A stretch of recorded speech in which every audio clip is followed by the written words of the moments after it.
வணக்கம். இந்திய நேரப்படி காலை 8:30 மணி செய்திகள். முதலில் ஜெம் தலைப்புச் செய்திகளை காணலாம். நாடாளுமன்ற அமளி தொடர்பான புகார்.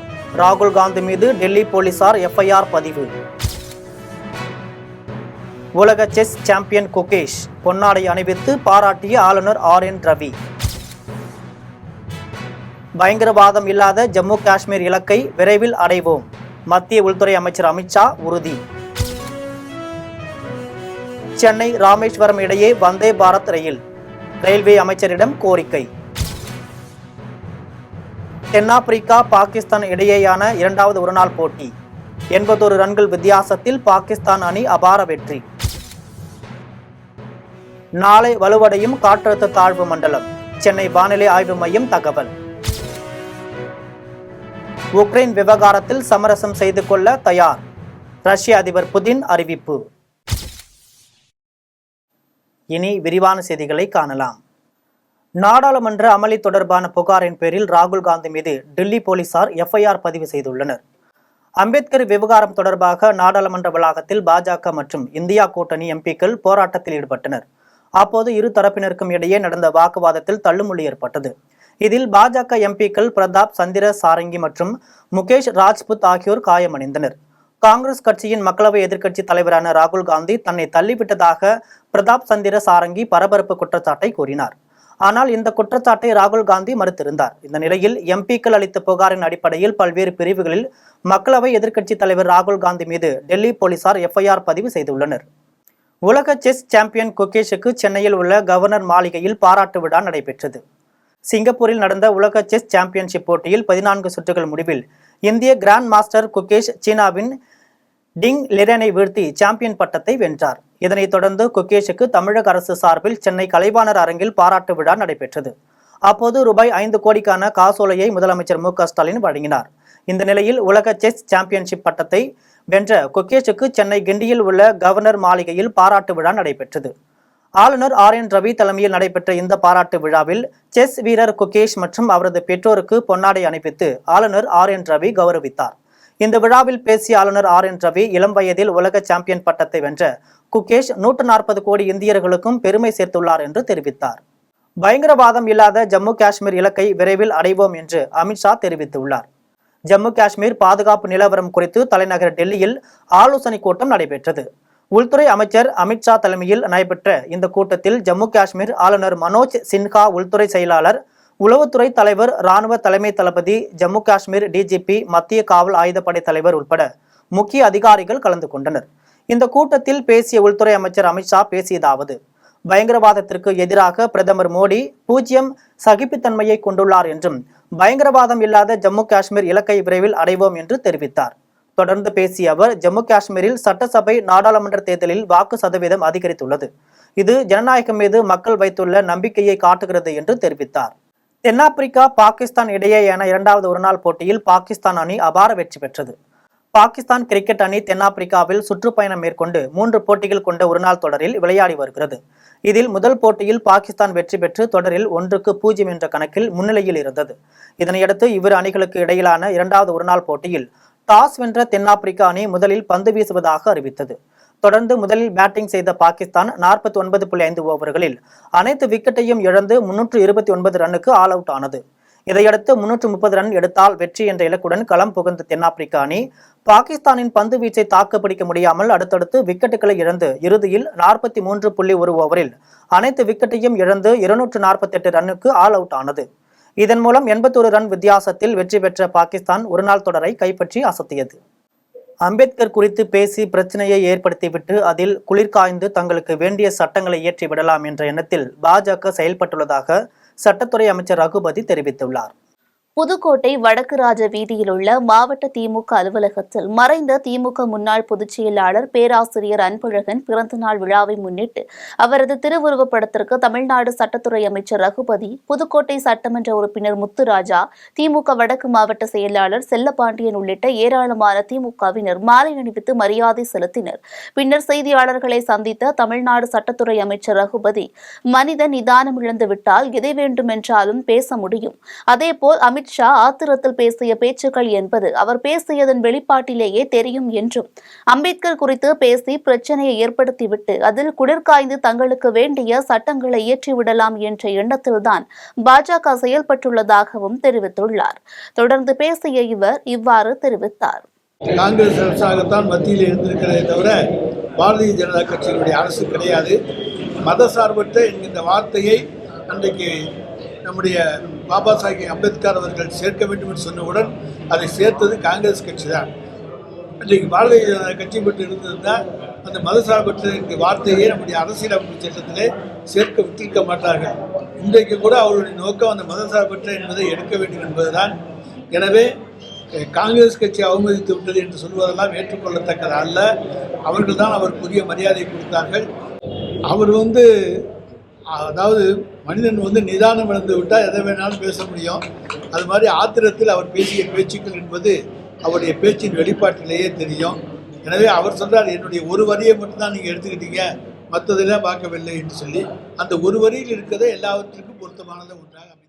உத்திரமேரூர் அருகே பெண் ஒருவர் கிணற்றில் சடலமாக மீட்கப்பட்ட சம்பவம் குறித்து போலீசார் விசாரணை மேற்கொண்டு வருகின்றனர். காஞ்சிபுரம் மாவட்டம் ஆரோக்கியபுரத்தை சேர்ந்த மாற்றுத்திறனாளியான ஆனந்த் என்பவரின் மனைவி செசிலியா. இவருக்கு பல ஆண்டுகளாக நுரையீரல் பிரச்சினை மற்றும் சைனஸ் பிரச்சினை இருந்ததால் மருத்துவ சிகிச்சை பெற்று வந்ததாக கூறப்படுகிறது. இந்நிலையில் செசிலியா அவரது வீட்டின் பின்புறம் இருந்த கிணற்றில் சடலமாக மீட்டெடுக்கப்பட்டுள்ளார். இதையடுத்து காவல்துறையினருக்கு அளிக்கப்பட்ட தகவலின் பேரில் காவல் உதவி ஆய்வாளர் கேசவலு தலைமையிலான பெருநகர் போலீசார் சம்பவ இடத்திற்கு சென்று விசாரணை மேற்கொண்டனர். மேலும் சடலத்தை கைப்பற்றி உடற்கூறு ஆய்விற்காக காஞ்சிபுரம் தலைமை அரசு மருத்துவமனைக்கு அனுப்பி வைத்தனர். மாஞ்சோலை மக்களுக்கு ஏற்படும் அநீதிகள் தொடர்பாக பிப்ரவரி மாதம் முதல் வாரத்தில் புதிய தமிழகம் கட்சி சார்பில் போராட்டம் நடத்தப்பட உள்ளதாக அக்கட்சியின் தலைவர் கிருஷ்ணசாமி தெரிவித்துள்ளார். சென்னை நுங்கம்பாக்கத்தில் உள்ள புதிய தமிழகம் கட்சியின் தலைமை அலுவலகத்தில் அக்கட்சியின் தலைவர் கிருஷ்ணசாமி செய்தியாளர்களை சந்தித்தார். மத்திய உள்துறை அமைச்சர் அமித்ஷா அம்பேத்கர் பற்றி பேசியதை தவிர்த்திருக்க வேண்டும் என்றும், அம்பேத்கரை அவரவர் சுயநலத்திற்காக பயன்படுத்தக்கூடாது என்றும் தெரிவித்தார். மேலும் மாஞ்சோலை மக்களுக்கு ஏற்படும் அநீதிகள் குறித்து ஆய்வு செய்ய ஓய்வு பெற்ற நீதிபதி கொண்ட குழு அமைக்க வேண்டும் என்ற அவர், இந்த பிரச்சினைகள் தொடர்பாக பிப்ரவரி மாதம் முதல் வாரத்தில் மீண்டும் புதிய தமிழகம் கட்சி சார்பில் போராட்டம் நடத்தப்படும் என தெரிவித்தார். எப்படி அம்பேத்கரை வேறு இடத்தில் ஒப்பிடக்கூடாதோ அதே போல அம்பேத்கரையும் அவருடைய சுயநலத்துக்காக பயன்படுத்தக்கூடாது. கோடான கோடி மக்கள் இன்னைக்கும் சாதாரணமான, நீங்க பார்த்துருப்பீங்க 2 நாளைக்கு முன்னாடி அது கடந்த பிப்ரவரி மாதத்துல ஏதோ ஒரு மத்திய பிரதேசத்தில் பொது கிணத்தை தண்ணி எடுத்ததுக்காக 5 பேர் அடிக்கக்கூடிய கொடுமை. இன்னைக்கும் தமிழ்நாட்டில் நூற்றுக்கணக்கான கிராம கோயில்களில் நுழைய முடியல. உங்களுக்கு தெரியும் ரெட்டை டம்ளர் பிரச்சனை எவ்வளவு இருந்துன்னு தெரியும். அதே போல இளையராஜா என்ற ஒரு மிக பிரபல உலக பிரசித்தி பெற்ற திரைப்பட இசையை அவரையும் ஒப்பிட முடியாது. அவர்னால ஒரு கோயிலுக்குள்ள பக்கத்தில் கடவுளுக்குள்ள போற நிலைமையில இருக்குது. இதுக்கெல்லாம் யாரும் போராடவில்லை. இப்போ நான் மாஞ்சோலை தேடி தொட்டது என் சொந்தக்காரருக்காக போராடுறேன். என்னுடைய உடம்பு நான் அந்த மக்கள் அந்த மக்களுடைய கஷ்டங்களை உணர்ந்து போராடுகிறோம். ஆனால் அந்த கஷ்டம் அந்த மக்களுக்காக போராடுவதற்கு ஒருத்தர் வரதில்லை. மாஞ்சோலை தேடி தொட்டது ஏன் தமிழ்நாட்டில் இருக்கிற ஒரு அரசியல் கட்சி கூட இந்த மாதிரி போராட மாட்டேங்கிறாங்க? நாங்கள் கடந்த நவம்பர் மாதம் 7ஆம் தேதி என்ன கேட்டோம்? 2 கோரி கேட்டோம். சட்ட ரீதியாக கேட்டோம். உள்ளிடுக்கீடு முறையா இல்லை, நியாயமா இல்லை. ஒரு 76 சாதிக்காந்து ஒரு சாதி கொடுக்கக்கூடாதுன்னு தான் கேட்டோம். இன்னொரு சாதி கொடுக்கக்கூடாதுன்னு கேட்டோமா? புதுச்சேரி சபாநாயகர் மீது நம்பிக்கையில்லா தீர்மானம் கோரி சட்டமன்ற செயலரிடம் சுயேட்சை எம்எல்ஏ நேரு கடிதம் அளித்துள்ள சம்பவம் அரசியலில் பரபரப்பை ஏற்படுத்தியுள்ளது. புதுச்சேரி சபாநாயகர் செல்வம் மீது நம்பிக்கையில்லா தீர்மானம் கொண்டுவர வலியுறுத்தி புதுச்சேரி சட்டப்பேரவை செயலர் தயாளனிடம் உருளையன்பேட்டை சுயேட்சை எம்எல்ஏ நேரு கடிதம் அளித்துள்ளார். அப்போது சபாநாயகர் மீது அதிருப்தியில் உள்ள அனைத்து சட்டமன்ற உறுப்பினர்களும் இதனை பயன்படுத்தி அவர் மீதான நம்பிக்கையில்லா தீர்மானத்தை வெற்றி பெற செய்ய வேண்டும் என கேட்டுக்கொண்டனர். இதற்கு பதிலளித்து பேசிய சபாநாயகர் செல்வம், சட்டமன்ற உறுப்பினர் நேருவை ஒரு பொருட்டாக மதிப்பதில்லை என்று கடுமையாக விமர்சித்துள்ளார். நான் சட்டமன்றத்திலே நான் அதிகமா சபாநாயகர் செயல்பாடு சரியில்லைன்னு தான் சொல்லிக்கிறேன். நீங்க பதில வாங்கி கொடுக்க மாட்டீங்க, சும்மா சட்டமன்றத்தையே முடக்குறீங்க. எங்களுடைய உரிமையை பறிக்க வெளிநடப்பெல்லாம் பண்ணிக்கிறேன் நான். சார் நீங்க நான் தனியாள் மக்களால் தேர்ந்தெடுத்த உறுப்பினர் ஒரு எதிர்க்கட்சி இருக்கிறாங்க. அவங்க செயல்பாடு நீங்க அவங்க கிட்ட கேட்க வேண்டிய கேள்வி இது. அதாவது நான் ஆதரவு அவங்களுக்கு கொடுக்க ரெடியாகிறேன். அதாவது இந்த மாதிரி மக்கள் பிரச்சனையை தீர்க்கறதுக்கு நான் ரெடியா இருக்கிறேன். சட்டமன்ற உறுப்பினருக்கு ஒரு சேரணுன்றத என்னுடைய கதை. ஏன்னா போன வாரம் கூட முன்னாள் சிஎம் அவர்கள் ஒரு அறிக்கை கொடுத்துக்கிறாரு. இந்த எதிர்கட்சி சார்பாக நாங்கள் நம்பிக்கையில்லா தீர்மானம் கொண்டாடுறோம். நான் என்ன நீங்க நம்பிக்கையில்லா தீர்மானம் கொண்டாடுறீங்களோ இல்லையோ அது அப்புறம் வச்சுங்க. நீங்க சபாநாயகர் மேல இவ்வளவு அலிகேஷன் நீங்களும் தான் சொல்லிடுறீங்க. அவருக்கும் பல கட்சி வந்து சபாநாயகர் மேல அலிகேஷன் சொல்றாங்க. சட்டவிரோத நடவடிக்கைகள் அவர் ஈடுபடுறாரு, எல்லாத்தையும் அவர் தலையிடுறாருன்னு. அப்ப நான் கொடுத்த இந்த தீர்மானத்துக்கு நீங்க ஆதரவு அளிக்காட்டலாம், நீங்க கொண்டாந்தீங்கன்னா நான் ஆதரவு அளிக்க நான் தயாராகிறேன். ஒட்டன்சத்திரம் அருகே கார் குடோனில் ஏற்பட்ட தீ விபத்தில் சுமார் 50 லட்சம் ரூபாய் மதிப்பிலான வாகனங்கள் தீயில் எரிந்து கருகின. திண்டுக்கல் மாவட்டம் ஒட்டன்சத்திரம் மூலசத்திரம் அருகே ரூபன் என்பவர் கார் சர்வீஸ் செய்யும் நிறுவனம் நடத்தி வந்துள்ளார். இந்த நிலையில் தொழிலில் ஏற்பட்ட சுணக்கம் காரணமாக தான் வைத்திருந்த கார் குடோனை ஒட்டன்சத்திரம் சம்சுதீன் காலனி பகுதியை சேர்ந்த முஸ்தாக் என்பவருக்கு வாடகைக்கு கொடுத்துள்ளார். இந்த நிலையில் குடோனில் சட்டவிரோதமாக பாறைகளை வெடிக்க பயன்படுத்தப்படும் ஜெலட்டின் எனும் வெடிமருந்து பொருட்களை பதுக்கி வைத்துள்ளனர். இந்நிலையில் வெடிமருந்தில் ஏற்பட்ட தீ விபத்து மலமளவென பற்றி எரிந்து குடோன் முழுவதும் எரிந்து சாம்பலானது. மேலும் குடோனில் நிறுத்தியிருந்த சுமார் 50 லட்சம் ரூபாய் மதிப்புள்ள கார்கள், இருசக்கர வாகனங்கள் உள்ளிட்ட பொருட்கள் தீயில் எரிந்து கருகின. இதுகுறித்து தகவல் அறிந்து வந்த போலீசார் மற்றும் தீயணைப்பு துறையினர் தீயை அணைத்து கட்டுக்குள் கொண்டு வந்தனர். மேலும் தீ விபத்தில் காயம் ஏற்பட்ட ஒட்டன்சத்திரம் பகுதியை சேர்ந்த ரியாஸ் என்பவர் படுகாயமடைந்து தனியார் மருத்துவமனையில் சிகிச்சை பெற்று வருகிறார். இதுகுறித்து போலீசார் தீவிர விசாரணை மேற்கொண்டு வருகின்றனர். வேலூரில் சிறுத்தை தாக்கி உயிரிழந்தவரின் உடலை வைத்து உறவினர்கள் மற்றும் பொதுமக்கள் சாலை மறியலில் ஈடுபட்டனர். வேலூர் மாவட்டம் கேவி குப்பம் அடுத்த துருகம் பகுதியில் அஞ்சலி என்ற பெண் சிறுத்தை தாக்கி உயிரிழந்தார். இந்நிலையில் இவரது சடலம் உடற்கூறு ஆய்விற்காக வேலூர் அடுக்கம்பாறை அரசு மருத்துவமனைக்கு அனுப்பி வைக்கப்பட்டது. இதையடுத்து உடற்கூறு ஆய்வு முடிந்து ஆம்புலன்ஸில் வந்த சடலத்தை மறைத்து உறவினர்கள் மற்றும் கிராம மக்கள் சாலை மறியலில் ஈடுபட்டனர். அப்போது சாலை, மின்விளக்கு, பேருந்து உள்ளிட்ட அடிப்படை வசதிகள் செய்து தரக்கோரியும் உயிரிழந்த குடும்பத்தினருக்கு நிவாரணம் வழங்க வேண்டும் உள்ளிட்ட பல்வேறு கோரிக்கைகளை வலியுறுத்தினர். இதையடுத்து தகவல் அறிந்து சம்பவ இடத்திற்கு வந்த காவல்துறையினர் மற்றும் வருவாய்த்துறையினர் போராட்டத்தில் ஈடுபட்டவர்களிடம் பேச்சுவார்த்தை நடத்தினர். அதனுடைய ஒரே ஒரு குறிக்கோளோட அந்த பொண்ணை வளர்த்தாங்க, நீங்க படிக்க வச்சாங்க. அதனுடைய வாழ்வாதாரமே அவங்க குடும்பமே அந்த பொண்ணை நம்பிதான் இருந்தது. இன்னைக்கு அந்த பொண்ணே இல்ல, எம்காம் படிச்சிருக்கு, டபுள் டிகிரி வாங்கியிருக்கு. அவங்களுடைய குடும்பத்தினுடைய வாழ்வாதாரமே அந்த பொண்ணை தான் நம்பி இருந்தது. அந்த பொண்ணே இல்ல, அந்த பொண்ணை தூக்கி வந்து ஆம்புலன்ஸ் தூக்கி கொடுத்து நிக்க வச்சு அந்த குடும்பமே அந்த ஒரு பொண்ணை நம்பி இருக்கு. தூக்கி நிக்க வச்சு முதல்ல ஆட்டை கட்சி, அப்புறம் மாட்டை கட்சி, இன்னைக்கு மனுஷன் கட்சிருக்குது. எங்களுக்கு அந்த பொண்ணுக்கு வந்து எங்களுக்கு உரிய நிவாரணம் எங்களுக்கு எதுவும் வேண்டாம். எங்களுக்கு இந்த ஊர்ல அந்த 100 குடும்பம் இருக்கு. இந்த 100 குடும்பம் நாங்க வாழ்றதுக்காக எங்களுக்கு ஒரு வாழ்வாதாரத்தை நீங்க உருவாக்கி கொடுக்கணும். அதை கொடுத்தா மட்டும்தான் நாங்க அந்த பொண்ணு இன்னைக்கு அடக்கட்டுமை பண்ணுவோம். அதுக்கு எங்களுடைய இன்னைக்கு வந்து பசங்க படிக்கிறாங்க. பசங்க வீட்டை விட்டுட்டு இன்ட்ரோல் போறதுக்கு பசங்க இருக்கிற பசங்க வரமாட்டேன்றாங்க. குழந்தைங்க ஸ்கூல் போயிருக்காங்க. நாங்க அங்க இருந்து இப்போ வீட்டுக்கு வருவாங்களான்றதுக்கு எங்களுக்கு தெரியாம நாங்க இருக்கிறோம். குறைந்தபட்ச பென்ஷன் தொடர்பாக 60க்கும் மேற்பட்ட பாராளுமன்ற உறுப்பினர்கள் குரல் எழுப்பியும் மத்திய அரசு எந்த பதிலும் அளிக்கவில்லை என நாடாளுமன்ற உறுப்பினர் சசிகாந்த் செந்தில் குற்றம் சாட்டியுள்ளார். தமிழ்நாடு அனைத்து EPS 95 பென்ஷனர்கள் ஒருங்கிணைப்பு குழு சார்பில் பல்வேறு கோரிக்கைகளை வலியுறுத்தி சென்னை ராயப்பேட்டையில் உள்ள கூடுதல் மத்திய வருங்கால வைப்பு நிதி ஆணையர் அலுவலகத்தில் ஆர்ப்பாட்டம் நடைபெற்றது. சென்னை PA அசோசியேஷன், அகில இந்திய EPF association, Tamil Nadu pension association என பல்வேறு அமைப்புகள் கலந்து கொண்டனர். அப்போது சென்னை EPS பென்ஷன் செயலாளர் KP பாபு, நாடாளுமன்ற உறுப்பினர் சசிகாந்த் செந்தில் கலந்து கொண்டு செய்தியாளர்களை சந்தித்தனர். அப்போது மத்திய அரசு குறைந்தபட்ச பென்ஷன் தொடர்பாக எந்த ஒரு முடிவும் இன்று வரை எடுக்கவில்லை என்றும், இதுகுறித்து 60க்கும் மேற்பட்ட பாராளுமன்ற உறுப்பினர்கள் குரல் எழுப்பியும் கூட அதற்கு எந்த ஒரு பதிலும் அளிக்கவில்லை என குற்றம் சாட்டினார்.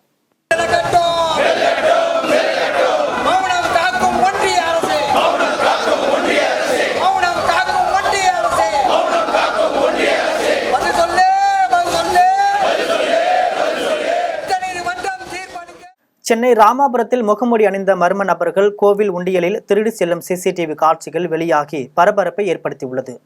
சென்னை ராமாபுரம் பூத்தப்பேடு பகுதியில் ஸ்ரீ விஜயராஜா கணபதி ஆலயம் மற்றும் துளிர்காத்தம்மன் ஆலயம் உள்ளது. இந்த கோவிலில் திடீரென பூட்டை உடைக்கும் சத்தம் கேட்டதால் அருகே உள்ளவர்கள் கோவிலில் சென்று பார்த்துள்ளனர். அப்போது முகமூடி அணிந்திருந்த இருவர் கோவிலில் இருந்த பொருட்களை திருடிவிட்டு தப்பி சென்றுள்ளனர். பின்னர் கோவிலில் சென்று பார்த்தபோது கோவிலின் உண்டியல் உடைக்கப்பட்டு அதிலிருந்த சுமார் 50,000 பணம் திருடு போயிருந்தது தெரிய வந்தது. இதேபோல் ராமாபுரம் வெங்கடேஸ்வரா நகரில் உள்ள நாகத்தம்மன் கோவிலிலும் பூட்டை உடைக்க முயற்சி செய்துள்ளனர். ஆனால் உள்ளே உள்ள கருவறையை உடைக்க முடியாததால் அங்கிருந்து சென்றுள்ளனர். இந்நிலையில் முகமூடி கொள்ளையர்கள் கோவிலில் கொள்ளையடிக்கும் சிசிடிவி காட்சிகள் வெளியாகி பரபரப்பை ஏற்படுத்தியுள்ளது. புதுக்கோட்டையில் தனியார் சிக்கன் கடையில் கெட்டுப்போன 50 கிலோ சிக்கன் சுகாதார ஆய்வாளர் பறிமுதல் செய்தார். புதுக்கோட்டை தெற்கு 3ஆம் வீதியில் ஸ்டார் பிராய்லர் சிக்கன் கடை இயங்கி வருகிறது. இந்த கடையில் புதுக்கோட்டை மாநகராட்சி சுகாதார ஆய்வாளர் பாஸ்கர் அலுவலர்கள் திடீர் சோதனை மேற்கொண்டனர். அப்போது அந்த கடையில் ஃப்ரீசரில் வைக்கப்பட்டிருந்த 50 கிலோ சிக்கனை மாநகராட்சி சுகாதார ஆய்வாளர் பாஸ்கர் ஆய்வு செய்தார். அந்த ஆய்வில் 50 கிலோ சிக்கனும் கெட்டுப்போயிருந்தது கண்டுபிடிக்கப்பட்டது. உடனடியாக மாநகராட்சி ஊழியர்கள் அந்த கெட்டுப்போன சிக்கனை பறிமுதல் செய்து அதனை அளித்தனர். மேலும் கெட்டுப்போன சிக்கனை விற்பனைக்கு வைக்கப்பட்டிருந்த கடையின் உரிமையாளருக்கு 10,000 ரூபாய் அபராதமும் விதித்தனர். ஓமலூரில் தெரு நாய்கள் மற்றும் வளர்ப்பு பிராணிகளுக்கான இலவச வெறிநோய் தடுப்பூசி முகாம் நடைபெற்றது. சேலம் மண்டல கால்நடை பராமரிப்பு துறையின் சார்பில் ஓமலூர் அரசு கால்நடை மருத்துவமனையில் வளர்ப்பு செல்ல பிராணிகளுக்கான இலவச வெறிநோய் தடுப்பூசி முகாம் நடைபெற்றது. இந்த முகாமில் 32 ஆண் நாய்களுக்கும் 20 பெண் நாய்களுக்கும் 3 பூனைகளுக்கும் இலவசமாக வெறிநோய் தடுப்பூசி போடப்பட்டு தடுப்பூசி செலுத்தியதற்கான சான்று அட்டை வழங்கப்பட்டது.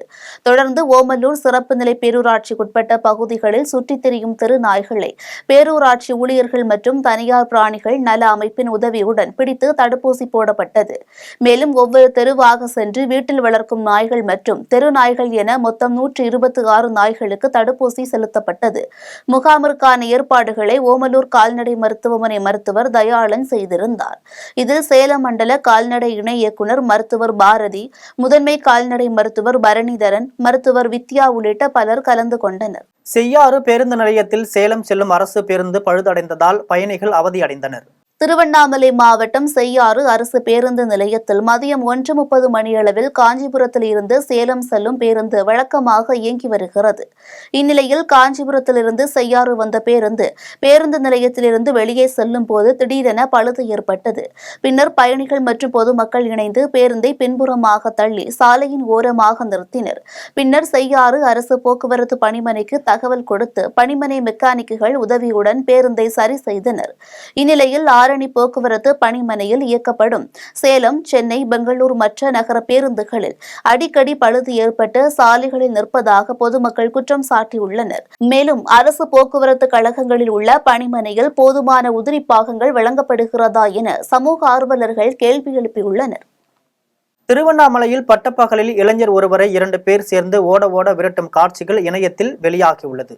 திருவண்ணாமலை ராமலிங்கனார் தெருவில் ராசையா, சரத்குமார் மற்றும் ஜீவா உள்ளிட்டோர் வசித்து வருகின்றனர். இந்நிலையில் சரத்குமாருக்கும் ராசையாவுக்கும் இடையே பணம் கொடுக்கல் வாங்கல் இருந்ததன் காரணமாக கடந்த 2 வாரங்களுக்கு முன்பு ராசையா என்பவர் சரத்குமாரை தாக்கியதாக கூறப்படுகிறது.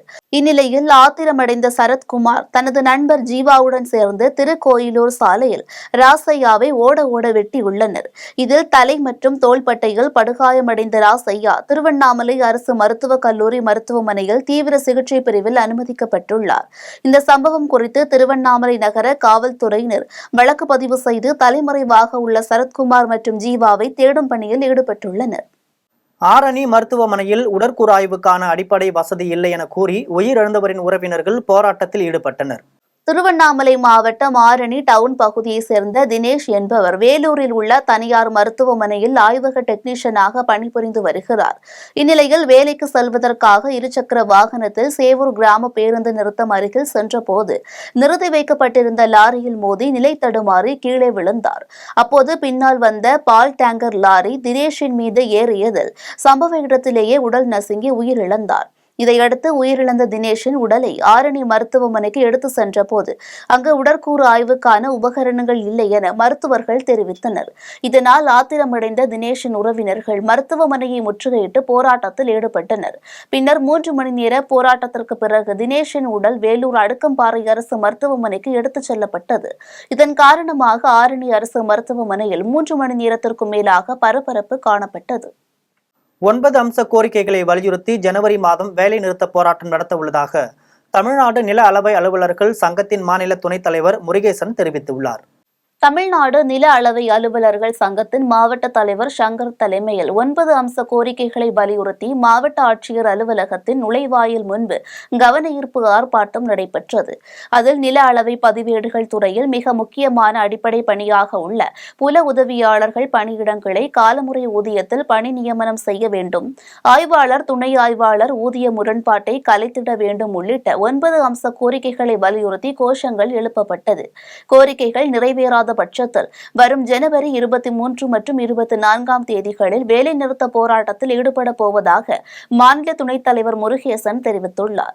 இதில் தமிழ்நாடு அரசு ஊழியர் சங்க மாவட்ட செயலாளர் சுரேஷ், துணைத் தலைவர் சுதாகர், மாவட்ட இணை செயலாளர் தமிழரசன், தமிழ்நாடு வருவாய்த்துறை அலுவலர் சங்க மாநில துணைத் தலைவர் அர்த்தானரி உள்ளிட்ட பலர் கலந்து கொண்டனர். குடியாத்தத்தில் சுமார் 1,87,00,000 ரூபாய் மதிப்பில் பூமி பூஜை நிகழ்ச்சி நடைபெற்றது. வேலூர் மாவட்டம் குடியாத்தம் தாலுகா அலுவலக வளாகத்தில் சுமார் 1,87,00,000 ரூபாய் மதிப்பில் புதிதாக பத்திரப்பதிவு அலுவலகம் கட்டுவதற்காக பூமி பூஜை நிகழ்ச்சி நடைபெற்றது. இதில் சட்டமன்ற உறுப்பினர் அமலு விஜயன் கலந்து கொண்டு பூமி பூஜை செய்து பணிகளை தொடங்கி வைத்தார். தொடர்ந்து பொதுமக்களுக்கு இனிப்புகளை வழங்கினார். இதில் கோட்டாட்சியர் சுப்புலட்சுமி, நகர்மன்ற தலைவர் சவுந்தரராஜன், ஒன்றிய குழு பெருந்தலைவர் சத்யானந்தம் உள்ளிட்ட பலர் கலந்து கொண்டனர். புதுச்சேரியில் உப்பனாறு கழிவு நீர் வாய்க்கால் மீது மேம்பாலம் கட்டுவதில் நடைபெற்ற ஊழல் குறித்து சிபிஐ விசாரணைக்கு ஆளுநர் உத்தரவிடக் கோரியும் பாதியிலேயே நிறுத்தப்படவுள்ள பாலம் கட்டுமான பணியை விரைந்து முடிக்க வேண்டும் என கோரி புதுச்சேரி அதிமுகவினர் உப்பனாறு வாய்க்கால் பாலம் அருகே கண்டன ஆர்ப்பாட்டத்தில் ஈடுபட்டனர். ஆட்டுப்பட்டி உப்பனாறு கழிவுநீர் கால்வாய் அருகே புதுச்சேரி வாய்க்கால் கட்டுமான பணிகள் நடைபெற்ற ஊழல் மீது சிபிஐ விசாரணைக்கு துணைநிலை ஆளுநர் உத்தரவிடக் கோரியும் பொதுமக்கள் நலன் கருதி மேம்பால கட்டுமான பணியை விரைந்து முடிக்க வலியுறுத்தி புதுச்சேரி அதிமுக சார்பில் கண்டன ஆர்ப்பாட்டம் நடைபெற்றது. மாநில செயலாளர் அன்பழகன் தலைமையில் நடைபெற்ற இந்த ஆர்ப்பாட்டத்தில் சுமார் 300க்கும் மேற்பட்ட அதிமுகவினர் கலந்து கொண்டு 27 கோடி ரூபாய் செலவில் ஆரம்பிக்கப்பட்ட பாலம் ஏறத்தாழ ரூபாய் 95 கோடி அளவிற்கு கொண்டு செல்லப்பட்டுள்ளது என்றும் இதில் ரூபாய் 68 கோடி அளவிற்கு பாலத்தை டெண்டர் எடுத்தவர்களுக்கு இழப்பீட்டுத் தொகை வழங்கப்பட்டுள்ளது என்றும் குற்றம் சாட்டினார். இதுகுறித்து மாநில செயலாளர் அன்பழகன் மேலும் தெரிவிக்கையில், தினந்தோறும் தமிழகத்துல பிஜேபியும் நாட்டு பிரதமரையும் வசைப்பாடக்கூடிய தமிழகத்தினுடைய முதலமைச்சராக இருக்கக்கூடிய ஸ்டாலின் தலைமையிலான அரசுக்கு ஏதோ ஒரு 900 கோடி ரூபாய் மழைக்கால நிவாரணமாக மத்திய அரசு அளித்துள்ள நிலையில் மத்தியில் ஆட்சி நடத்தக்கூடிய பிஜேபி சம்பந்தமான கூட்டணி அரசு உள்ள புதுச்சேரி மாநிலத்திற்கு இன்று வரை ஒரே ஒரு ரூபாய் கூட புயல் நிவாரண நிதியை அறிவிக்காத இந்த மத்திய அரசை கண்டிக்கிறோம். இது சம்பந்தமா முதலமைச்சரும் துணைநிலை ஆளுநரும் என்ன பதில் சொல்ல போறீங்க? நீங்க என்ன இந்த மக்களை ஏமாற்றக்கூடிய நபராக இருக்க போறீங்களா? இல்ல டெல்லிக்கு சென்று பிரதமரை சந்தித்து உரிய நிதி வாங்க போறீங்களா? துணைநிலை ஆளுநருக்கு என்ன வேலை? இதுதான் வேலை. வந்தவாசி அருகே மழையால் பாதிக்கப்பட்ட இடங்களில் சட்டமன்ற உறுப்பினர் ஆய்வு மேற்கொண்டார். திருவண்ணாமலை மாவட்டம் வந்தவாசி அடுத்த ஏம்பலம் கிராம பகுதியில் ஏரிக்கரையை ஒட்டி 11 பழங்குடியின குடும்பங்கள் வசித்து வருகின்றனர். தொடர் மழை காரணமாக அப்பகுதி மக்களின் வாழ்வாதாரம் பாதிக்கப்பட்டது. இந்நிலையில் சட்டமன்ற உறுப்பினர் அம்பேத்குமார் அந்த பகுதியை நேரில் பார்வையிட்டு பழங்குடியின மக்களுக்கு ஆறுதல் கூறினார். வீடுகளை சூழ்ந்துள்ள நீரை அகற்ற நடவடிக்கை எடுக்க வேண்டும் என அதிகாரிகளுக்கு உத்தரவிட்டார். மேலும் பயிர் பாதிப்பு குறித்து வேதனை தெரிவித்த விவசாயிகளிடம் நடவடிக்கை எடுப்பதாக உறுதியளித்தார். அப்போது தெள்ளாறு ஊராட்சி ஒன்றிய குழு தலைவர் காமராஜ் இளங்கோவன், ஒன்றிய செயலாளர் இளங்கோவன், மாவட்ட விளையாட்டு மேம்பாட்டு அணி துணை அமைப்பாளர் கிஷோர்குமார் உள்ளிட்டோர் உடனிருந்தனர். மக்கள் அனைவரும் தாழ்மையாக இருக்க வேண்டும் என்றும் அனைவரிடத்திலும் அன்பு காட்ட வேண்டும் என கோவை திருமண்டல பேராயர் மறைத்திரு திமோத்தி ரவீந்தர் தெரிவித்துள்ளார். கோவை திருமண்டல பேராயர் மறைத்திரு திமோத்தி ரவீந்தர் தனது கிறிஸ்துமஸ் வாழ்த்துக்களை தெரிவித்தார். இதில் தென்னிந்திய திருச்சபைகளின் கோவை திருமண்டல உபத்தலைவர் ஆயர் டேவிட் பர்னபாஸ், செயலாளர் ஆயர் பிரின்ஸ் கால்வின், பொருளாளர் அமிர்தம் மற்றும் வழக்கறிஞர்கள் ஸ்டான்லி ராஜா சிங் உள்ளிட்டோர் உடனிருந்தனர். அப்போது செய்தியாளர்களிடம் பேசிய அவர், இந்த ஆண்டு கிறிஸ்துமஸ் செய்தியாக மக்கள் அனைவரும் தாழ்மையாக இருக்க வேண்டும் என்றும் அனைவரிடத்திலும் அன்பு காட்ட வேண்டும் என்றார். மேலும் அவர் தெரிவிக்கையில், இந்த கிறிஸ்துமஸ் செய்தியானது உலக மக்கள் அனைவருக்கும் ஏற்புடையதாக இந்த கிறிஸ்துமஸ் செய்தி அமைக்கப்பட்டிருக்கிறது. எப்படி மழை அனைவருக்கும் பெய்கிறதோ, வெயில் எல்லாரும் அதை அனுபவிக்கிறோமோ, அதே போல இயேசு கிறிஸ்துவுடைய அருள், ஆண்டவருடைய அருள், மகிழ்ச்சி, சந்தோஷம், ஆசீர்வாதம் அனைவருக்கும் இருக்கும்படியாக தான் இந்த செய்தி அமைக்கப்பட்டிருக்கிறது.